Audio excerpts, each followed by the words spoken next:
Marvel's Luke Cage Liveblog from San Diego Comic-Con 2016.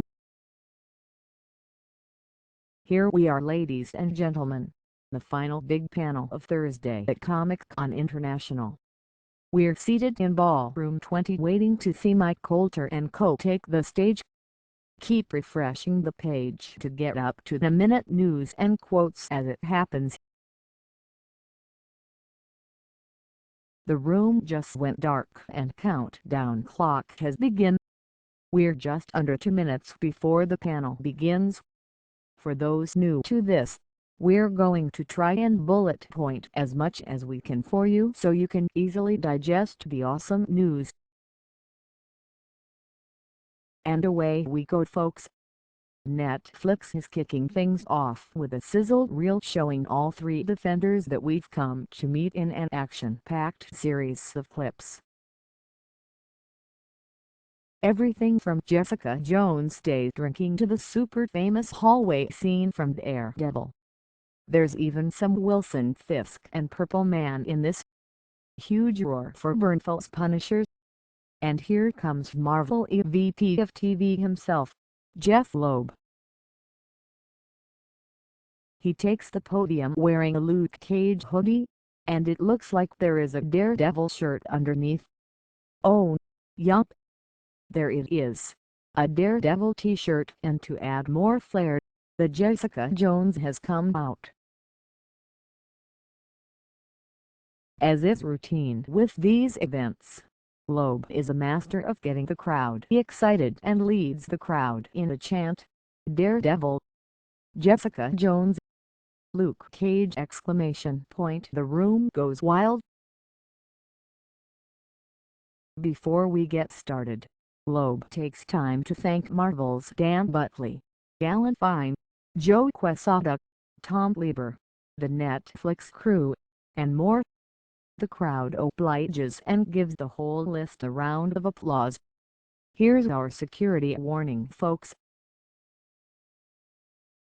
You know, the snipers that every actor talks about. They're here.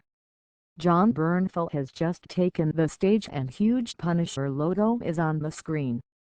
Bernthal wants to see the clip again. Loeb tries to brush him off playfully, but Jon insists he plays it again. I know you're making a movie right now, but thanks for coming by, says Loeb. What was it like when you found out you were going to play Frank Castle on Daredevil season 2? I know how much this character means to everyone and it's a tremendous honor to be the Punisher, Bernthal answers. Loeb manages to get a Walking Dead jab in. Comic book fans are the greatest fans in the world. Again, I can't tell you how thankful I am for the feedback. Frank is in my bones now. It makes me love my family harder, and if anything, I am enormously grateful for this opportunity. What was it like when you found out you were going to get your own show? Asks Loeb. Work, work, work. I'm ready, Bernthal exclaimed. Bernthal exits and Loeb introduces the Luke Cage team. First one out is Cheo Coker, showrunner of Luke Cage. Frank Whaley is next. Then comes Theo Rossi. Oh wait, here's Joe Quesada acting like he wants to tell Jeph something. Loeb is trying to introduce Misty Knight and shoos Joe off stage. Mahaershala Ali is next. Out comes Simone Missick. Here comes Joe again, shoo'd off stage once more. Alfrie Woodward is next, and last but not least, Mike Colter. The room goes nuts for Mike's entrance!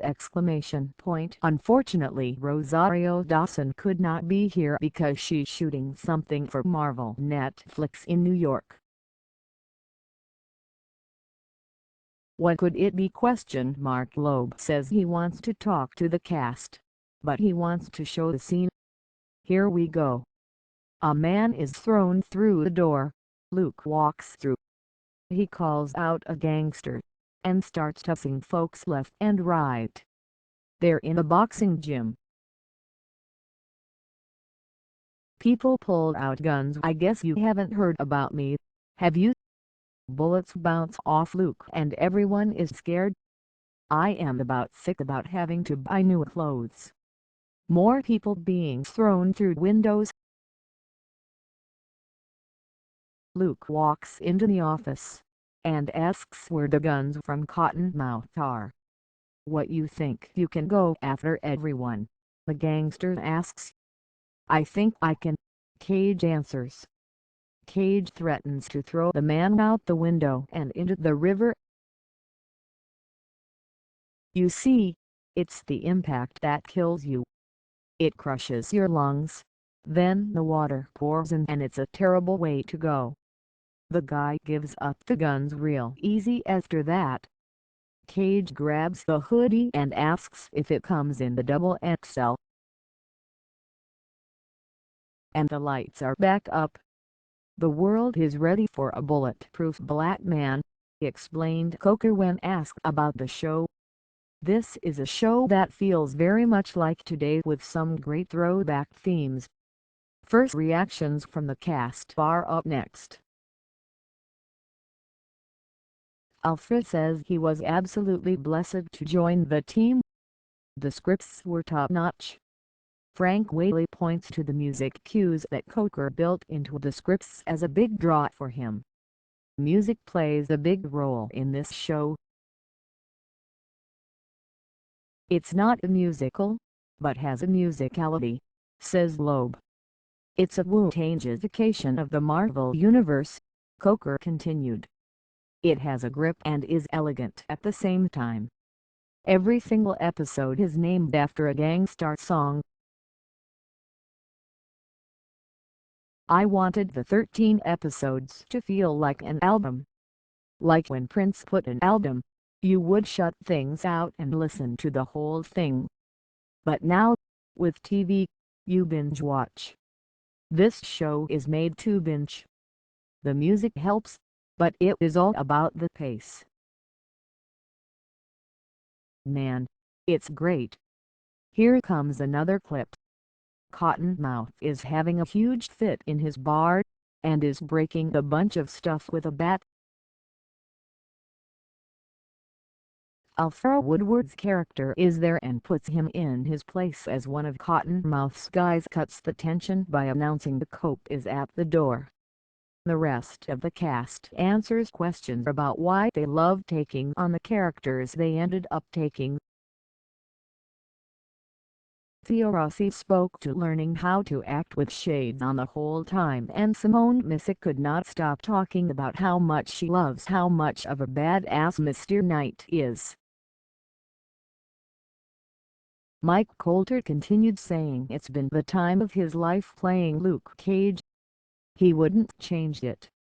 Simone stops the panel to wish Frank Whaley a happy birthday. The crowd erupts into song. Loeb mentions that whatever they do when it comes to Netflix, they release it worldwide. Luke Cage is no exception.